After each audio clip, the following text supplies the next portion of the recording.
여러분 살다 보면 그 뒤통수 맞는다는 표현이 맞을 건데 그런 일이 있죠, 그죠? 저도 그 일 때문에 청년 시절에 한참 방황했던 기억이 있습니다. 제가 너무 사랑했고 믿었던 그분이 제가 대신대학교 시험을 쳐서 합격했는데 저를 그 학교에서 입학이 취소되게 만들었습니다. 그 아버지처럼 따랐던 분인데 제가 뒤통수 맞은 거예요. 너무너무 큰 충격이었습니다. 지금 같으면 제가 아마 법적으로 싸웠을 건데 그때는 진짜 너무 순진한 청년이라서 이를 갈면서 내가 그랬던 경험이 있습니다. 그런 경험이 있는데 여러분 뒤통수 맞는다는 건 참 가슴 아프잖아요, 그죠? 하나님이 우상 숭배하고 이방 여인으로 인해서 하나님을 떠나버린 솔로몬을 심판하시면서 나라를 찢으시고 너희의 종에게 주시겠다라고 하셨잖아요. 그 일을 진행하시면서 하나님이 하셨던 것이 에돔 사람 하닷을 준비하시고 솔로몬의 대적이 되게 하셨고, 또 하닷에솔의 종이었던 르손을 하나님이 준비하시고 그로 하여금 다메섹을 중심으로 나라를 세우고 그래서 솔로몬을 대적하는 역할을 하게 했지 않습니까? 르손도 그렇고 하닷도 그렇고 이 솔로몬의 대적이 되어서 솔로몬을 괴롭게 했지만 사실 이 두 사람은 솔로몬에게 있어서 외부의 적이에요, 그죠? 외부의 적입니다. 우리 솔로몬 입장에서는 참 황당할 거예요. 왜냐하면 애굽의 왕 바로와 결혼 조약을 맺고 바로의 사위가 되면 자기가 원했던 그 평화가 이스라엘 땅에 있을 거라고 생각했는데 그 장인이 누구를 키워요? 나를 대적할 자를 키웠잖아요, 그죠? 완전히 발등 찍힌 거 아닙니까, 그죠? 뿐만 아니라 하닷에솔과 다윗과의 전쟁에서 그 하닷에솔의 종이었던 르손이 도망치고 또 함께 도망친 자들과 더불어서 다메섹을 장악하고 나라를 세우고 솔로몬을 대적하는 이런 아이러니들이 결국 솔로몬을 하여금 발등 찍게 만드는 그런 모습이었습니다. 그런데 이 세 번째 하나님이 준비한 이 대적은요, 외부의 적이 아니에요. 내부의 대적이죠. 그리고 이 세 번째 하나님이 준비하신 이 대적은요, 누가 대적으로 키워나가냐면 솔로몬 자신이 그렇게 해요. 완전히 뒤통수 맞아요. 완전히 뒤통수 맞습니다. 하나님이 솔로몬에게 이렇게 말씀하셨잖아요. 나라를 찢어서 너희 종에게 주겠다라고 했지 않습니까? 그 말씀대로 하나님이 그대로 하시는 거예요. 그래서 하나님이 세 번째 준비하신 대적은 바로 솔로몬의 종이었던 신하였던 여로보암이죠. 하나님은 여로보암을 준비하시면서 솔로몬이 그를 자신을 대적하는 자로 자기가 키우는 거예요. 쉽게 이야기하면 호랑이 새끼를 키우는 거죠, 그죠? 호랑이 새끼를 키우는 거예요. 그래서 결국 진짜 제대로 뒤통수 맞게 하셔서 솔로몬을 하여금 치욕을 남겨주십니다. 치욕을 남겨주세요. 그러니까 하나님을 떠난 자에게 있어서 이런 치욕을 하나님이 경험하게 하시는 것이죠. 하나님이 세 번째 준비한 사람 여로보암은 느밧의 아들입니다. 느밧의 아들인데 이 느밧이라고 하는 이 표현은 이 여로보암이 성경에 보면 두 사람이 등장하잖아요, 그죠? 북이스라엘의 왕 두 명이 등장합니다. 예후 왕조의 4대 왕이었던 여로보암이 또 등장해요, 나중에 가면. 그래서 이 두 사람을 구분하기 위해서 느밧의 아들 여로보암이라고 이렇게 표현하는 거예요. 뒤에 등장하는 여로보암 2세는 요아스의 아들 여로보암입니다.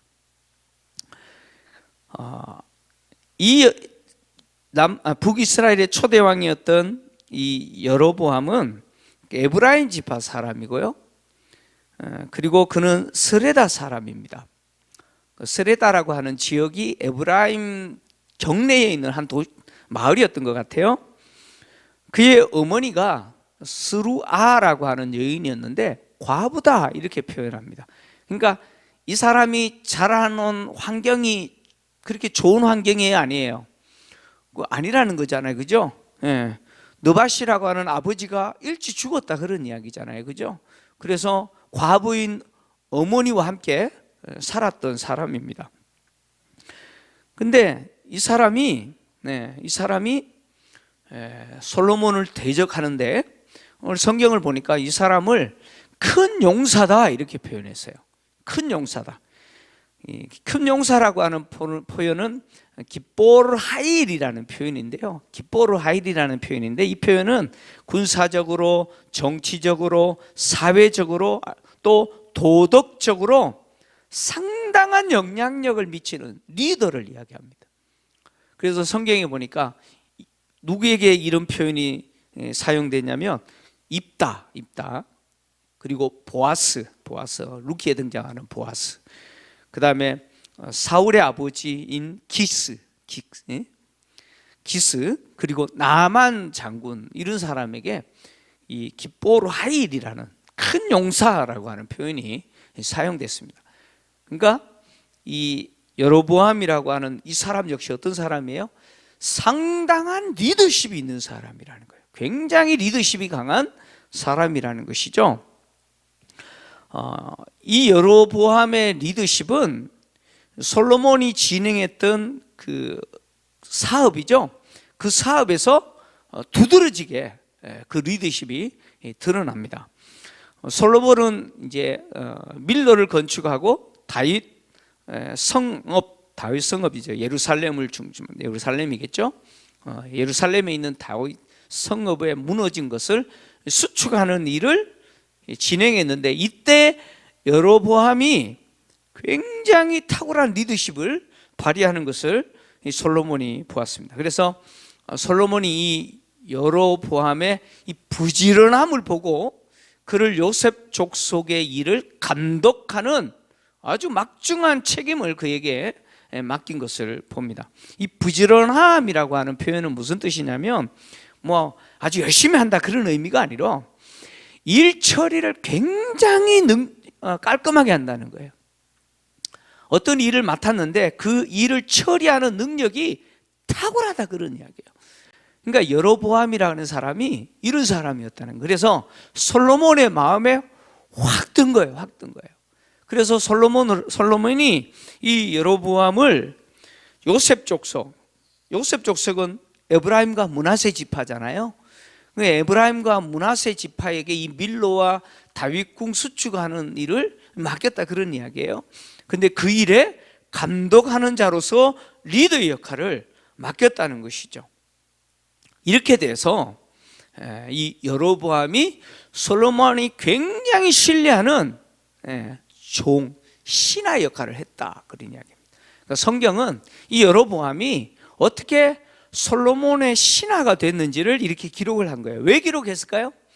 왜 이렇게 자세하게 기록했을까요? 그 이유는 하나님이 솔로몬에게 그렇게 말씀하셨기 때문이에요. 내가 나라를 너에게서 찢어 너의 종에게 주겠다라고 하셨잖아요. 너의 신하에게 주겠다라고 하셨어요. 그래서 이 하나님의 말씀을 하나님이 이루시는 과정을 이렇게 자세하게 기록을 해놓은 거예요. 여로보암은 누가 신뢰한 사람이에요? 솔로몬이 신뢰한 사람이에요. 그래서 요셉 족속이 하는 그 일에 그로 하여금 리더의 역할을, 감독할 수 있는 역할을, 막중한 책임감을 그에게 맡긴 솔로몬이 신뢰하는 종이었습니다.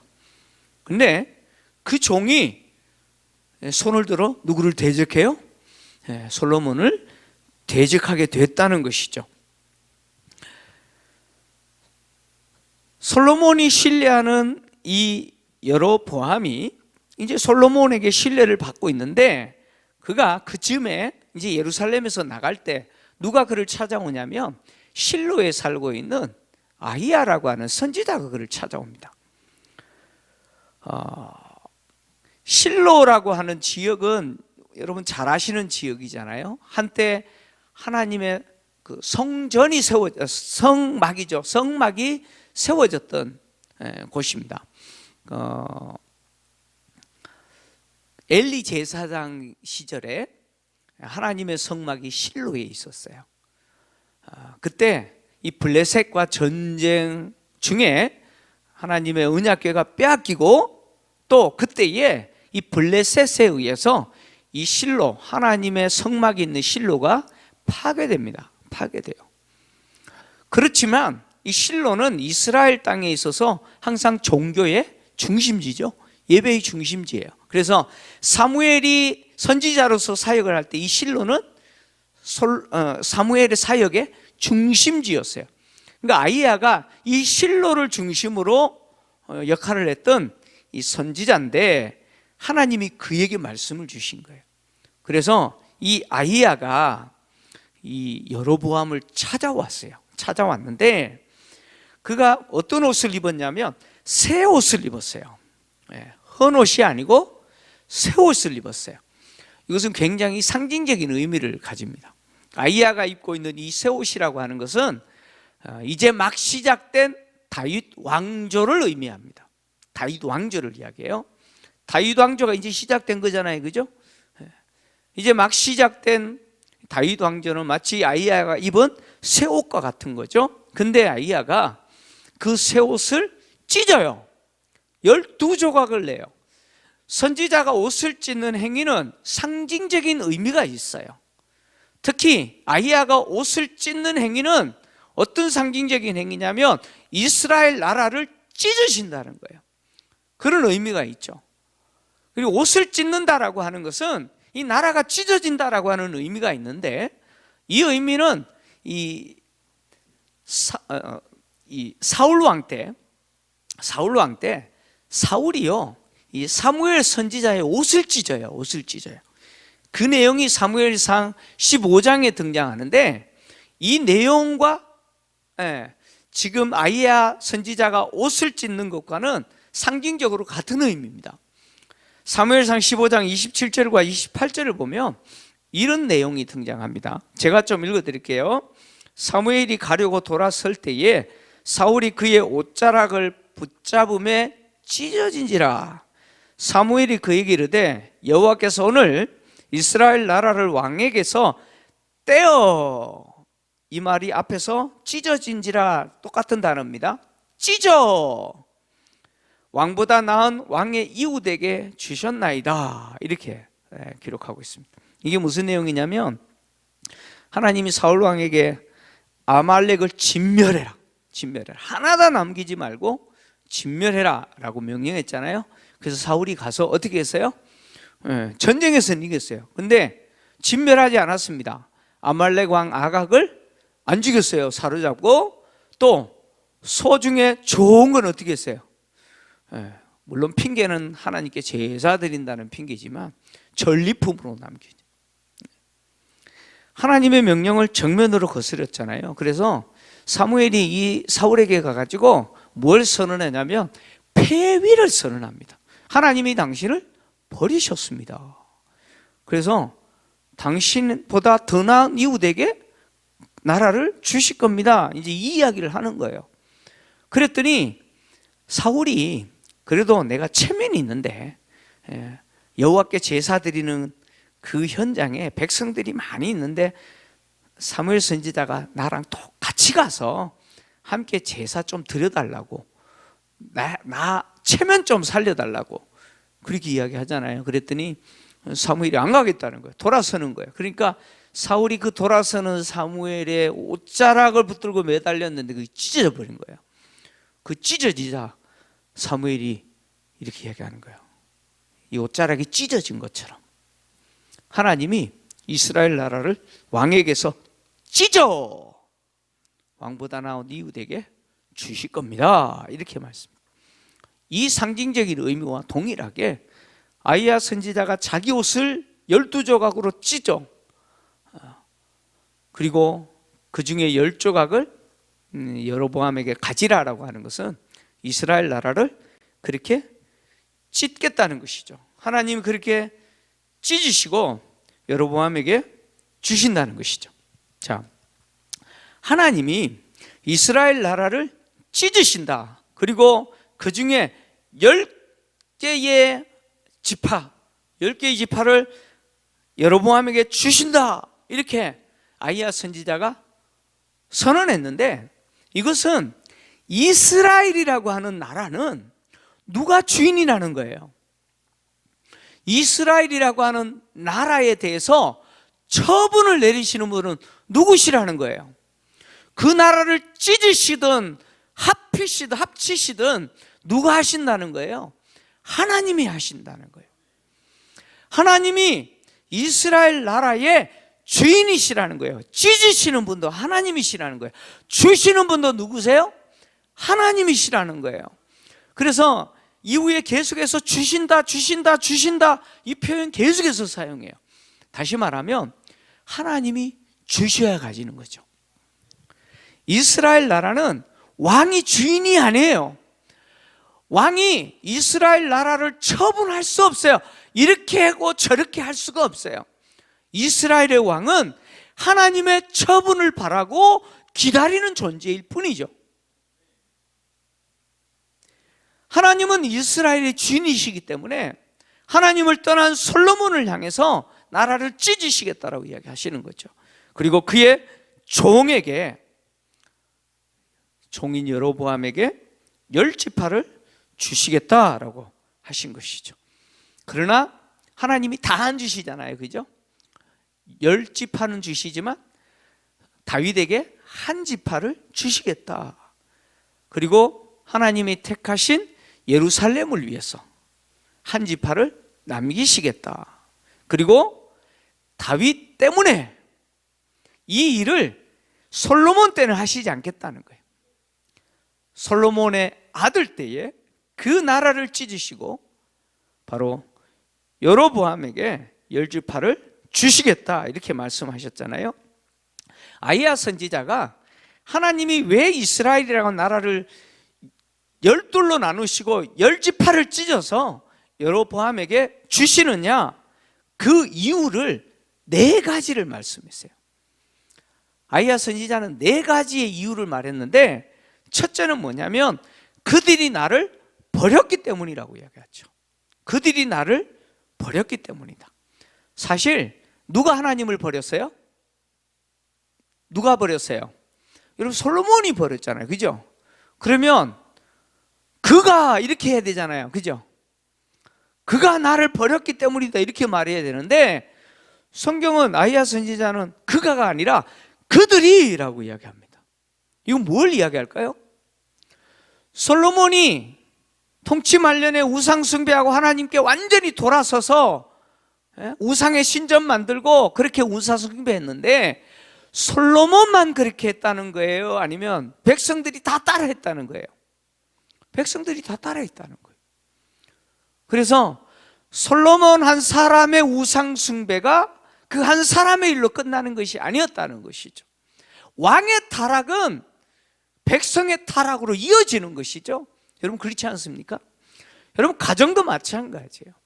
가정도 마찬가지예요. 아버지의 타락은 누구의 타락으로 이어집니까? 자녀의 타락으로 이어집니다. 그래서 하나님이 아비가 잘못하면 그 벌을 3, 4대에 준다 그러잖아요. 그죠? 이게 무슨 이야기일까요?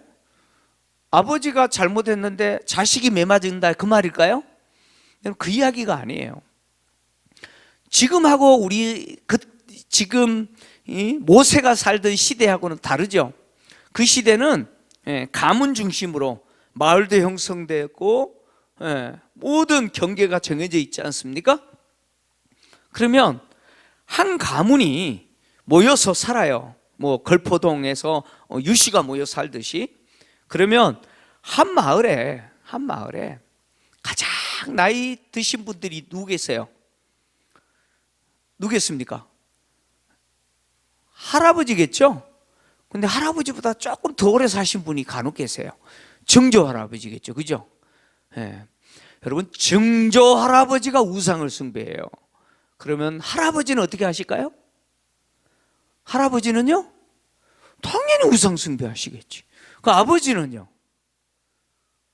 아버지는 당연히 우상 숭배하죠. 자, 증조 할아버지 우상 숭배하셔, 할아버지 우상 숭배하셔, 아버지까지 우상 숭배하셔. 근데 내가 저 못해요. 어떻게 되죠? 어떻게 되죠? 뭐 죽는 거지 뭐. 여러분, 3, 4대라고 하는 것은 그런 의미가 있는 거예요. 여러분, 증조 할아버지, 할아버지가 우상 숭배하면 손자, 증손자도 우상 숭배할 수밖에 없어요. 그래서 뭐예요? 벌이 3, 4대까지 이어가는 거죠. 그래서 부모 세대가 잘해야 돼요. 부모 세대가 예수 잘 믿어야 돼요. 아멘 안 하시네. 졸리세요? 제가 오늘 너무 조용하게 이야기하니까. 여러분, 부모 세대가 예수를 잘 믿어야 되는 이유는 뭐냐면 영향력 때문이에요. 영향력 때문이에요. 내가 예수 잘 믿으면 내 자식이, 여러분, 어떤 경우는요, 못난 송아지 엉덩이에 뿔 난다고 그런 자식들 간혹 있잖아요. 진짜 부모님들은 정말 신앙생활 잘 하시는데 간혹 가다 돌연변이들이 하나 툭 튀어나와가지고 그냥. 그래도요, 그 부모가 신앙생활 잘하면 그 자식 돌아오게 돼 있어요. 돌아옵니다. 돌아오게 돼 있어요. 그래서 부모 세대들이 진짜 신앙생활 바로 하셔야 되고요, 잘 하셔야 돼요. 그것을 자녀 세대들이 보고 따라가는 거예요. 따라갑니다. 여러분, 자녀들은 부모 닮아요, 안 닮아요? 기가 막히게 닮죠, 그죠? 눈이 기똥차다 그러잖아요. 어떻게 안 닮았으면 좋은 거 그것까지 닮는지 모르겠어요. 아유 참, 저도 한숨 쉴 때가 있어요. 저건 좀 안 닮았으면 좋겠는데. 왜 닮겠어요? 늘 보니까 닮는 거예요. 아버지가요, 퇴근해가지고요, 아는 밥 먹자, 자자, 이 세 마디만 하면 그 집의 아들도 장가 가면 어떻게 할까요? 아는 밥 먹자, 자자, 그 이야기밖에 할 게 없어요. 들은 게 그거니까요. 여러분, 부모가 어떻게 자녀와 관계 속에서 역할을 하느냐에 따라서 그 자녀들도 그대로 배우는 거예요. 그잖아요. 아버지에게서, 어머니에게서 사랑한다는 소리 한마디도 못 들었는데 장가 가더니 지 색시한테는 사랑해 해요? 자기 자녀에게 사랑해 해요? 남사스러워서 못해요. 그잖아요, 그죠? 못합니다, 못해요. 그러니까 신앙이라는 것도 똑같아요. 부모가 자녀에게 무엇을 보여주느냐에 따라서 자녀는 그 옷을 입는 거예요. 그 옷을 입어요, 그 옷을. 왕이 우상 숭배하면 백성은 따라가요. 그래서 그들이 나를 버렸다는 거예요. 그들이. 두 번째, 시돈 사람의 여신 아스다롯과 모압의 신 그모스와 암몬 자손의 신 밀곰을 경배했다. 이렇게. 하나의 우상. 이게 대표적인 우상을 이야기합니다. 가나안 종교죠. 가나안의 우상입니다. 이 아스다롯은요, 늘 성경에 보면 바알과 함께 언급되고, 또 이 성경에 보면 아세라라고 하는 여신이 등장하잖아요, 그죠? 그래서 어떤 학자들은 이 아스다롯은 이 아세라 여신의 또 다른 이름이다, 같은 여신이다, 이렇게 말하는 분도 있어요. 왜? 둘 다 바알과 항상 관계돼요. 바알과 아세라. 바알과 아스다롯 이렇게 표현되죠. 이 아스다롯이라는 이 여신은요, 시돈 사람의 여신입니다. 그리고 또 이 여신의 숭배 행위에는 굉장히 음란합니다. 굉장히 음란해요. 그리고 또 이 여신은 전쟁의 신으로도 알려져 있어요. 두 번째, 그모스라고 하는 신을 숭배했다 그러잖아요. 모압 민족의 신입니다. 그래서 모압 사람을 그모스의 사람들이라고 부르기도 합니다. 근데 모압 사람들은 그모스라고 하는 신을 주신으로 숭배했는데, 이 그모스라고 하는 신 숭배 의식 속에 인신 제사도 있어요. 그래서 모압 왕 메사가 이스라엘과 전쟁 중에 패했을 때 자기 아들을 그모스에게 희생 제물로 바쳐버려요. 그런 내용이 성경에 등장합니다. 근데 솔로몬이 이 모압 민족이 숭배하는 그모스를, 이 신의 신당이죠, 신당을 예루살렘 앞 산에 지었잖아요. 근데 이 신당이요, 요아스가 종교개혁할 때까지 이스라엘 백성들이 그모스를 숭배하는 장소가 됩니다. 그리고 암몬 족속의 주신인 밀곰을 숭배했습니다. 이 밀곰이라는 표현도 등장하지만 또 성경에는 밀감이라는 표현도 등장해요. 같은 신입니다. 이 암몬 족속의 주신을 이스라엘 백성들이 숭배하는 거죠. 그러니까 왜냐하면 솔로몬이 각 사방의 민족의 왕들의 딸들과 결혼했기 때문에. 결국 솔로몬의 이런 우상 숭배는 이스라엘 백성들의 우상 숭배가 되었고, 이것은 하나님이 모세에게 가나안 땅에 들어가면 그것들을 다 제거해라라고 하시는 명령과 어때요? 완전히 배치되는 것이잖아요. 그죠? 완전히 다 뒤집어 버리는 거예요. 가나안 종교로 돌아가 버리는 것이죠. 이런 행위는 결국 하나님을 떠난 행위죠. 제가 물어볼게요. 이스라엘 백성들이 아스다롯을 숭배하고, 아스다롯 숭배했다는 것은 당연히 바알 숭배했을 거고요. 그리고 그모스와 밀곰 이런 이방의 민족의 신들을 숭배했을 때 그들은 하나님을 잊어버렸을까요? 하나님을 향한 제사 안 드렸을까요? 아닙니다.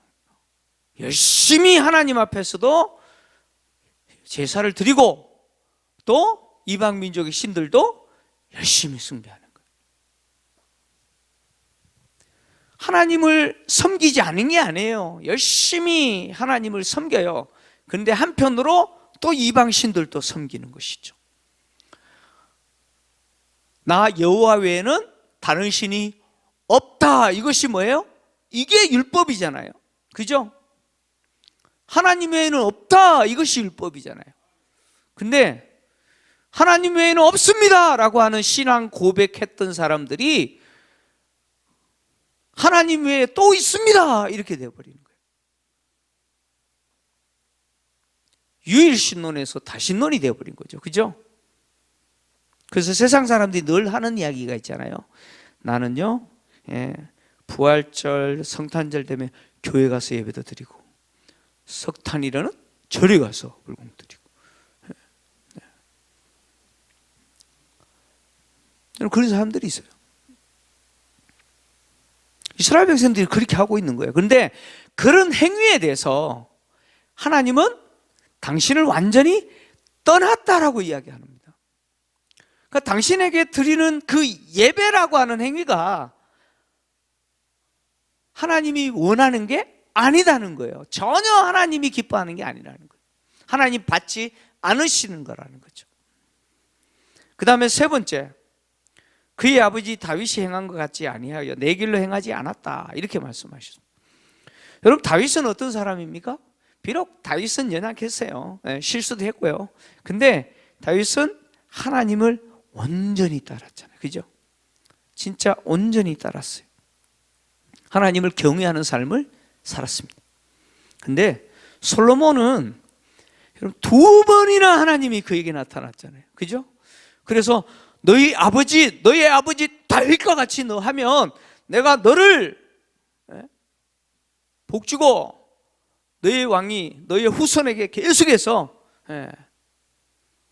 끊어지지 않을 거라고 약속했잖아요.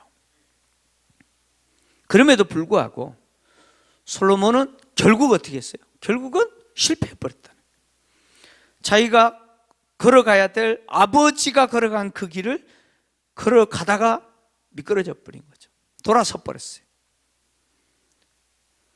네 번째, 나 보기에, 하나님 보시기에요. 우리가 보는 게 아니에요. 나 보기에 정직한 일과 내 법도와 내 율례를 행하지 아니함이다, 이렇게 말씀하셨어요. 그러니까 누가 보시기에요?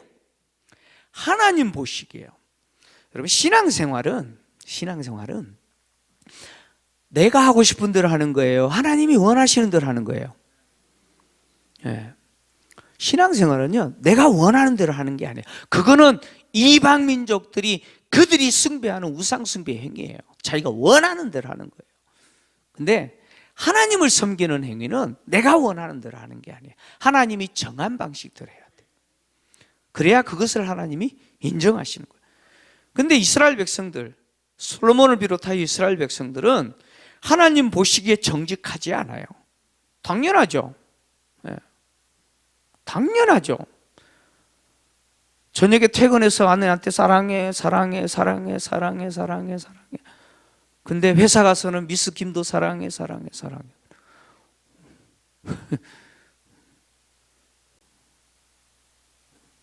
그러고 있는 거예요, 이스라엘 백성들이. 이해가 되세요? 정직하지 않아요. 내 법도와 율례를 행하지 않습니다. 자기들이 원하는 대로 하는 거예요. 하나님께 제사도 드려요. 안 드리는 게 아니에요. 드려요.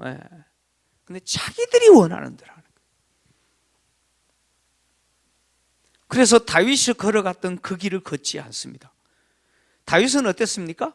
다윗은 자기가 원하는 대로 하지 않고 항상 하나님께 물었어요. 심지어 전쟁할 때도 누구에게 물었어요? 하나님께 물었어요.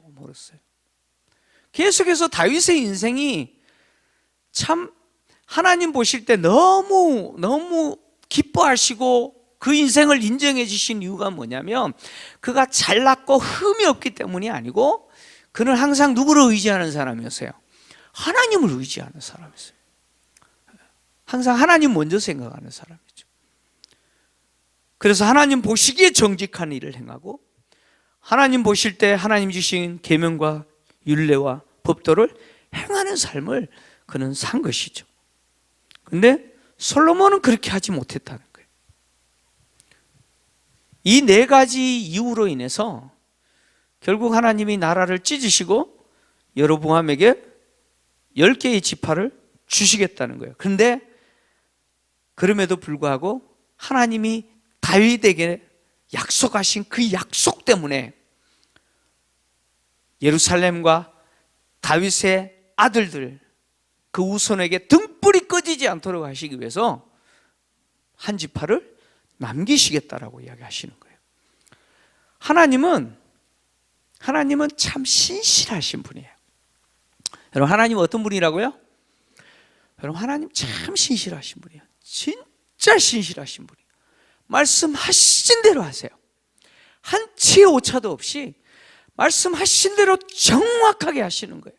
그래서 솔로몬에게 말씀하신 그 말씀대로 솔로몬의 신하를 솔로몬의 대적자로, 나라를 찢어서 그에게 주시는 사람으로 준비하시고, 다윗에게 약속하신 대로 하나님 어떻게 해요? 이스라엘의 등불이 꺼지지 않도록 한 지파를 예루살렘과 다윗의 아들을 위해서 주시는 것이죠.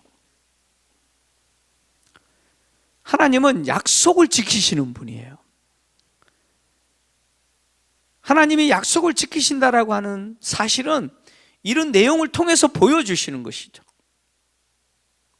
하나님은 당신을 사랑하고 당신에게 마음을 두고 당신을 위해서 내가 원하는 것이 아니라 하나님이 원하는 것을 위해서 기꺼이 자신을 드리고 그렇게 사는 사람에게 하나님 반드시 뭘 주시냐면 복을 주세요. 그럼 복을 주십니다. 이 복이라고 하는 것은 세상적으로 잘 되는 거, 그 이야기하는 게 아니에요. 하나님이 정한 그 길을 바로 갈 수 있도록 하나님이 책임져 주시는 것이죠. 근데 반대로 하나님을 떠난 자에게 대해서는 하나님이 말씀하신 대로 반드시 뭐예요? 대가를 치르게 하세요. 사실 하나님이 대가를 치르게 하신다고 하면 자기가 그 대가를 치르는 거죠. 하나님이 당신을 떠난 자에게 그 대가를 치르게 하시는 것은 하나님이 무서운 분이기 때문에 그런 게 아니에요. 하나님은 심판하시기를 즐겨 하신 분이기 때문에 아니에요. 하나님은 인자, 인애, 자비가 풍성하신 분이죠. 노하기를 즐겨 하시는 분이에요? 더디 하시는 분이에요? 더디 하시는 분이에요. 하나님이 대가를 치르게 하시는 것은 무슨 기회를 주시냐면 회개하는 기회를 주시는 거예요. 회개하고 돌아오면 하나님이 어떻게 하시겠다는 거예요? 용서하시고 받아주시고 사랑해 주시고 도와주시고 복을 주시겠다는 거예요. 하나님은 그것을 보여주시기 위해서 그렇게 하나님을 떠난 자가 회개할 수 있는 기회를 얻도록 그렇게 하시는 거예요. 하나님이 지금 이 열왕기를 기록한 저자를 통해서 말씀하고 싶은 것은 무엇이냐면 지금 바벨론 포로 중에 있는 자들에게 너희들에게도 똑같아라고 이야기하는 거예요. 여러분, 그들 중에는 아버지가 잘못해서 포로로 끌려간 자들도 있을 거 아니에요, 그죠? 그렇잖아요. 그럼에도 불구하고 회개하는 자에게 하나님 무엇을 베푸신다는 거예요? 자비를 베푸신다.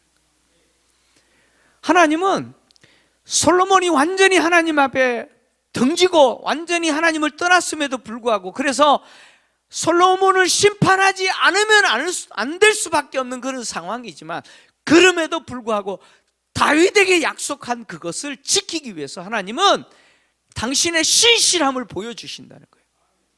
나는 이런 분이라는 거예요. 나는 이런 하나님이라는 거예요. 그래서 비록 너희들이 내가 인생 채찍으로 사용한 바벨론에 의해서 나라가 망하고 포로로 끌려갔지만 너희들이 회개하고 다시 나에게로 돌아오면 내가 다윗에게 약속한 그것을 신실하게 지키는 것처럼 돌아오는 자에게 내가 회복의 은혜를 주겠다라고 했던 그 약속대로 너희들에게 그 은혜를 베풀겠다라고 말하고 있는 것이죠. 하나님은 우리가 어떤 삶을 살았고 지금까지 어떻게 왔느냐, 그것보다 더 중요하게 보시는 게 뭐냐면 지금 이 순간에 돌아가느냐, 그죠? 지금 이 순간 하나님께 돌아가느냐, 마음을 다시 하나님께 돌리느냐, 이게 더 중요하게 여기시는 것이죠. 그리고 그렇게 하는 자에게 하나님은 반드시 약속하신 대로 행하시고 약속하신 대로 복을 주시는 분이 하나님이세요. 여러분, 그 하나님을 신뢰하시는 저와 여러분 되시기를 주의 이름으로 축원합니다.